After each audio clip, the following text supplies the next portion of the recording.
So for me, after my number three, this is I think this is going to become a theme with me is reaching way back in the time machine.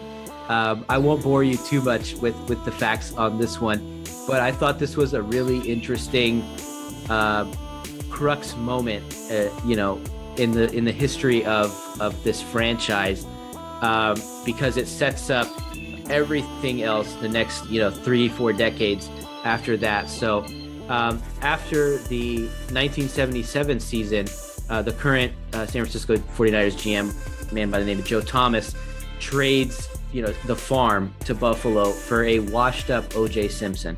So he ends up sending, I think it was 5 picks. He sent a second and a third, a first and a fourth, and a second. So just an absurd haul, like a Herschel Walker, Ricky Williams type deal for a running back that was, on his last legs. That same offseason, he releases Jim Plunkett, former Heisman Trophy winner, Raiders legend, who would go on to win two Super Bowls with the Raiders. So he gets rid of a great quarterback the same summer that he, trades for OJ. OJ ends up sucking, of course. He's not a good quarterback or a good running back at that point. The Niners go through 2 horrible seasons, and this opens the door for Bill Walsh and the Bill Walsh era and everything that comes with that. And an interesting nugget on Bill Walsh is that he was very close to becoming the Cincinnati Bengals head coach, but the owner chose another coach instead. So that was a nice what-if moment in Bill Walsh's career. So he could have been the one winning that Super Bowl in the late 80s over the Niners. So that's a little historical one. I don't know if you had any thoughts on this one, because this is way back in the time machine.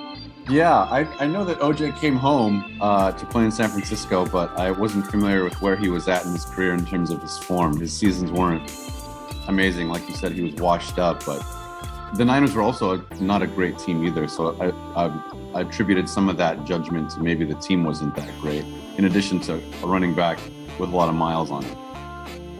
Yeah, he was coming off a 7-game season where he rushed for 550 yards and no touchdowns. So, he rushed for 100 yards though and 5. Amazing.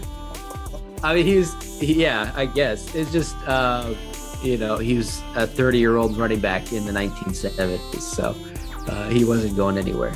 So I know you did not have this one on your list, so I will pass it back to you for your number 3.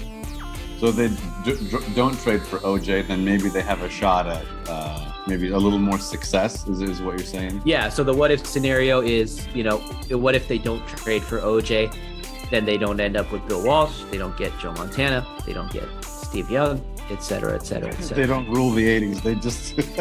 Basically, it's kind of like the Warriors one with, if they trade Steph, it's kind of the opposite scenario. Yeah. It's like a massive failure by an incompetent GM sets up, 20 years of success. So who knew? Yeah. It's amazing. It's poetic. So thanks, OJ. Yes, thank you, OJ, for phrasing. Careful phrasing.